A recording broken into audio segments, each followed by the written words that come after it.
recognize that those are my limbs that the British cut off and left us without our arms and convinced us that we can still live. All we have to do is invade Goa, and we will be great. My brothers and sisters, forgotten in this entire tragedy of the last 70 years is a war that is being fought right now. A war in Balochistan, a state invaded by the Islamic Republic of Pakistan in 1948, a country that became independent 3 days before India became independent, a country, a place that had Hindus, Muslims, Christians, Zoroastrians living for hundreds of years with never one communal incident in the last 300 to 400 years. That is the place that India forgot. That is the place that the state of Kalat wanted to join the Union of India. But the Indian Prime Minister said, "Wo bahut dur hai. Jao." On the other side, Badshah Khan had to tell Mr. Gandhi, "You have left us to the wolves." And Mr. Gandhi shrugged his shoulders. Mr. Nehru was content. They had a republic. They had gotten rid of the Muslas.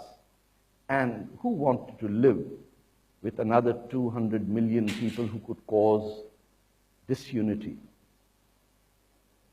So Indian civilization today cannot be captured, cannot even be conceived.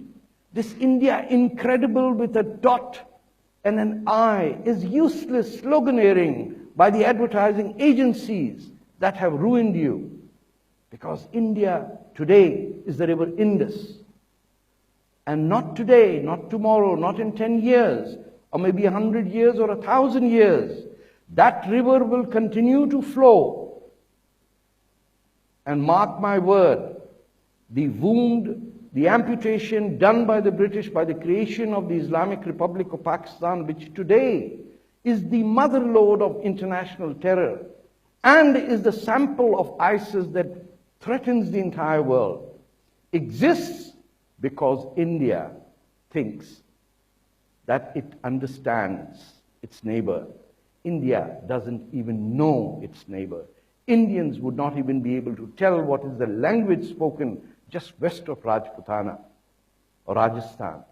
Indians don't know that west of Fazilka, the same people live, or Taran Taran is next to Kemkaran, is next to Kasur, the birthplace of Bhule Shah.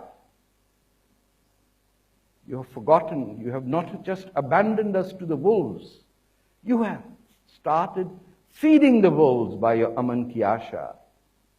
You have today abandoned 50,000 Baloch young men who have been killed by the Pakistan army. 18,000 men have disappeared. Baloch men and women also are dropped from military helicopters in the sands and mountains of Balochistan.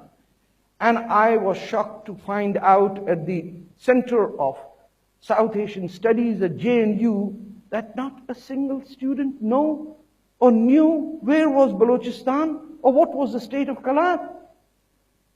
Where the Nani Ka Mandir, 900-year-old temple, is today guarded by 1,000 Muslim Baloch who have told the Pakistanis that on this land not a single minority blood will be shed. Take your rotten Pakistan and take it back to Uttar Pradesh Nawabs and the Muslims of Punjab. We do not want this. We are Indians. And they wrote on a mountain top in black paint. Perhaps I might not vote for Mr. Modi, but it was written, Ab ki baar Modi Sarkar. And in India, nobody could read it. They thought it was Allahu Akbar.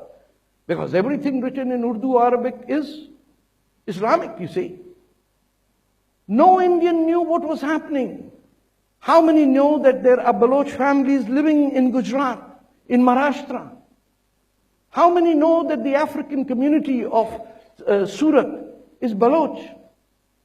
No one.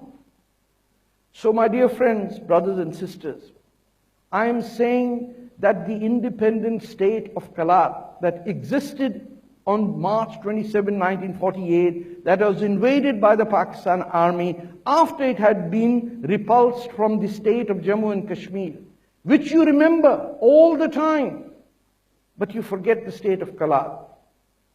I urge you to rise up, talk to your friends and families and every Indian who meets and says, not tomorrow, maybe tomorrow, but not even if in 100 years, but we will never, ever, ever forget that an Indian is an Indian irrespective of whether he's in Trinidad or in Pakistan. Because an Indian is defined by the river Indus.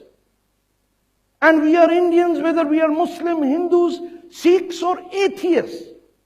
Or we believe in flying horses or talking snakes. It does not matter. Because we never invaded any land anywhere in the world. And those who invaded us and murdered us and committed atrocities on us, we will not celebrate them.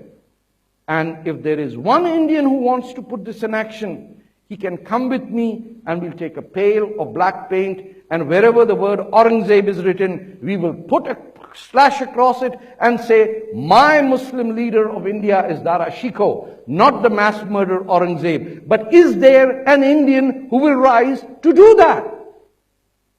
I'm afraid after 67 years, there is not a single Indian with the courage to say that the murderer of Tej Bahadur is not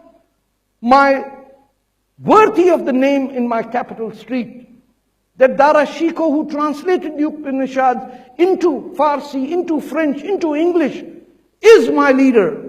But you have no street named after the greatest Indian. You have a street named after a mass murderer who was the first member of the Taliban and the Islamic State that today we are fighting. And you celebrate it in the city of Delhi. My time's running out.